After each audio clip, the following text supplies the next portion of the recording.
Hi there. Once you have a good grasp of search engine optimization, SEO, you are ready to optimize your website. Just follow this step-by-step process to create an SEO plan and learn how to develop, prioritize, and adjust the plan to best suit your goals. Now, Kawaljeet Singh from Tall Trees is going to share what he learned about optimizing his site for SEO. You have to have a search engine optimization plan for your website right from the beginning. Otherwise, you're not going to be listed properly.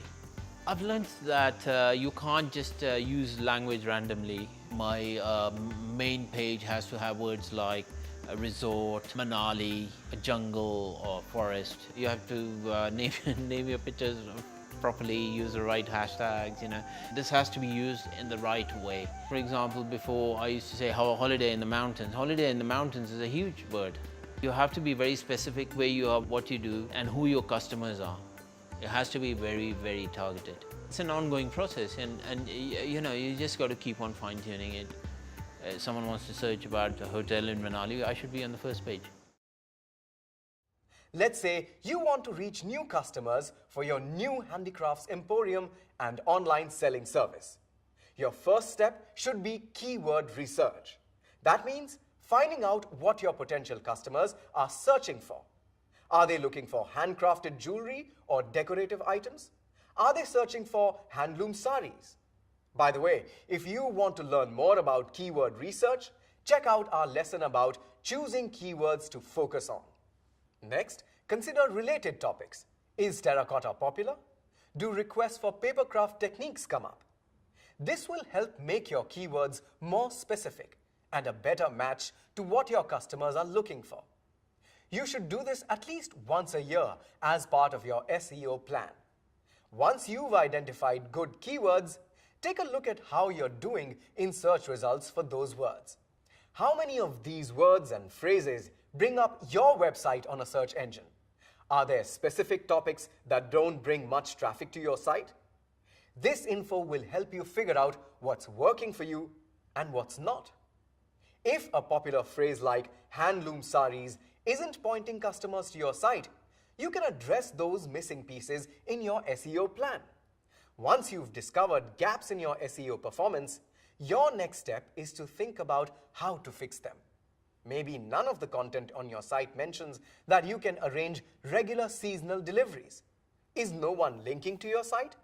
Perhaps you can invite bloggers to check out your store in the hopes that they'll mention you in a future blog post. Make a list of anything you think might improve your SEO performance. Okay, so now you have quite a to-do list. Don't worry, it's just time to prioritize. It's natural to want to tackle the items that will give you the biggest bang first, but be realistic. Adding an entire section about Indian traditions to your site might require hiring a programmer and copywriter to help, which might cost a fair bit. In the short term, you could post a quick article about a topic on your blog. The next step? Give yourself a deadline for each task, so you're working through your SEO plan steadily throughout the year. Okay, once you've set the plan in motion, don't just forget about it. Your SEO plan will change over time. But how do you know when it needs updating? One easy way is to check in when you're making other changes in your business, like introducing a new dish or redesigning your website. Also remember that search engines release new features and improve their algorithms. For example, many have made adjustments because so many people now search on mobiles. Finally, adjust your plan when something isn't working. Is there a web page that's not getting much organic traffic? It may need a refresher. Are you attracting visitors to your site but not making sales?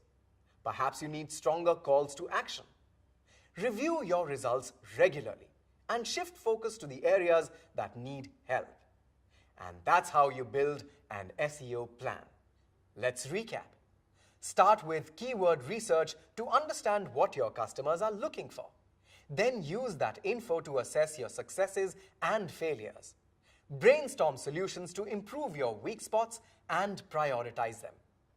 And never be afraid to redo your SEO plan based on changes in your world, and the world of search engines.